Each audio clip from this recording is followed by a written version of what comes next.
Good evening, everybody, and welcome to the HBCU Review. This is Jacqueline Trimble. How's everybody doing tonight? I have a very special guest with me this evening. His name is Dr. Neal Lester. Dr. Lester, are you there? I am here, Dr. Trimble. Thank you for inviting me here. I'm so glad to have you here and so glad to be talking with you about not only Project Humanities, but also this fantastic documentary, Mr. Soul, and this wonderful panel discussion that you are going to be putting out there tomorrow night. So tell us a little bit about Project Humanities at Arizona State University, and tell us a little bit about this project to have a discussion about Mr. Soul. Absolutely. Well, thank you again for this opportunity. Yes, I'm a professor of English here at Arizona State University, the other ASU, because I know you're an ASU also. That's right. We have to make sure, depending on where we are. And black and gold too. Yes. Well, 10 years ago, we had a similar economic downturn, and people were wondering, what are you going to do with humanities? Right. And I was serving as Dean of Humanities at the time and was given the charge administratively to make humanities more robust. Yes. So my model for that was to use the notion of public humanities. So take humanities to the people. And we became a university initiative that now is multi-award winning. 8 of the 10 years we've received some sort of accolade from communities around us and that we serve. And we've been bringing individuals and communities together to talk, listen, and connect. And this opportunity of Mr. Soul is just yet another opportunity that involves a partnership with PBS and Indie Pop-Up. And this tonight, and thank you for being part of that panel, really is a celebration of all things black, something we don't often get to see today.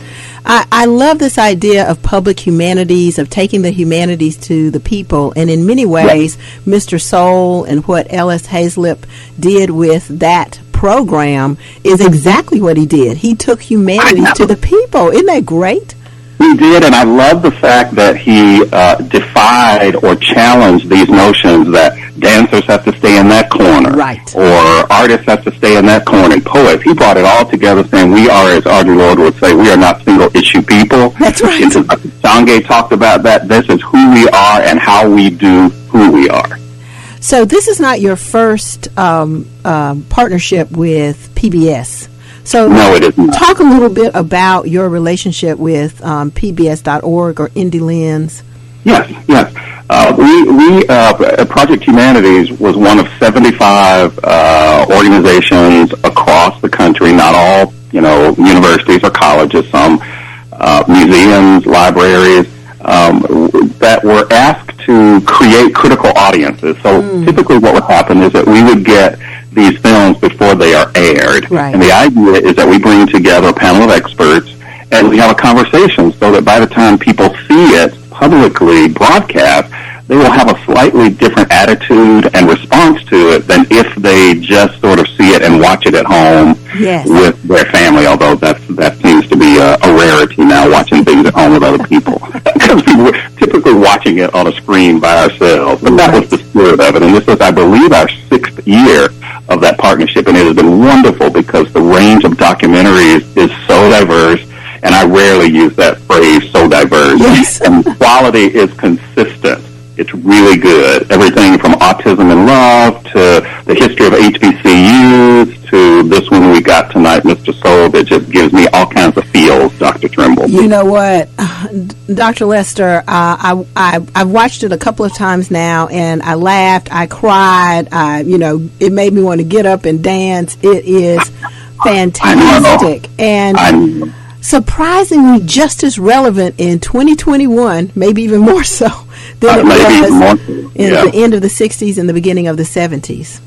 I think part of that is because of the year that we have just gone through. Absolutely. And the intensity of still trying to validate and trying to sort of demonstrate what Dr. MLK called radical black self-love. Yes. Fact that in this day and age, there's so many things out there that bombard us and tell us that we're not okay and that our lives really don't matter, that we have to proclaim that and demand that Black Lives Matter. The fact that we are still doing that, I think, is what gave me this sense of, oh my gosh, this is what I need now. I feel like I'm in church, however people define church. That's but right. I feel like I'm in church, and I just feel good after seeing this. I felt so affirmed, and many of those artists are still with us and doing that thing. And I love what Angela Davis said about, you're asking me about violence? Like, what?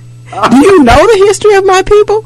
Exactly. I mean, I love that. I love that whole sense that our ancestors taught us how to survive. So that's why we're still here. That is precisely. And you're one of those poets that has continued that legacy. And let me say, award-winning poet, poetry fellow, NEA. So let's not overlook the past icons, but those who are right here now doing the work of continuing to represent and to represent with great flair. So congratulations to you again. Oh, thank you so much. And I love this idea that Haslip said about revolution takes place in a variety of ways. It may be throwing a rock through a window, but it can be, it can be something quiet. It can be a television show. Absolutely. Or it can be, as Ntozake Shange says, my pen is my machete. That's right. Or, I was talking in my class today about revolutionary black anger. Yes. And ways in which anger becomes legitimized or delegitimized based on who we are, race, gender, and class. And we talked specifically about Nikki Giovanni today, the last poet, and we even brought a poem that you shared about anger. That's right. There are ways in which this moment has to be about self-validation and about recognizing, as I think it was the Black Panther's mom, the mom of George Watson. Yes. When people were saying, "Oh, you're so militant," she said, "Wait a minute." She said, "I'm just a Black American mother fighting oppression and speaking up for my rights. That makes me militant. That makes me militant. I embrace it." So that's the spirit that I hope our conversation will bring tomorrow night. Give us the details one more time. How can our audience tune in to see this panel discussion, and how can they watch the documentary? Okay. Well, the documentary aired last night, one of many times, but you can you can go to the PBS.org site, and it is still live streaming. And please come even if you haven't seen it, because it will inspire you to go see it, and if you did see it, to see it again.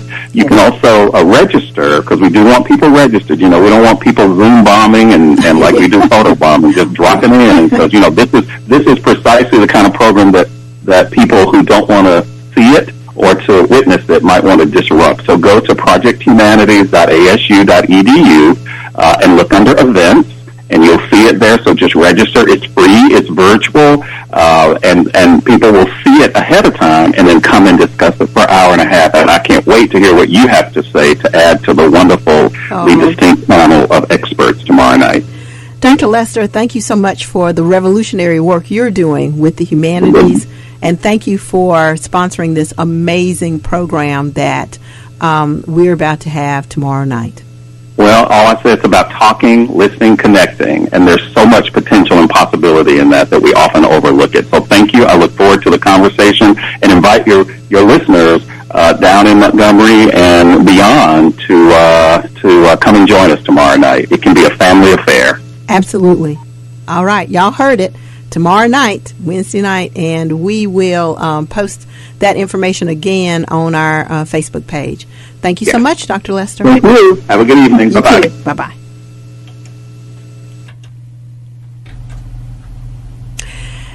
That was Dr. Neal Lester from Arizona State University, Project Humanities, talking about Mr. Soul. If you have not seen that documentary on pbs.org,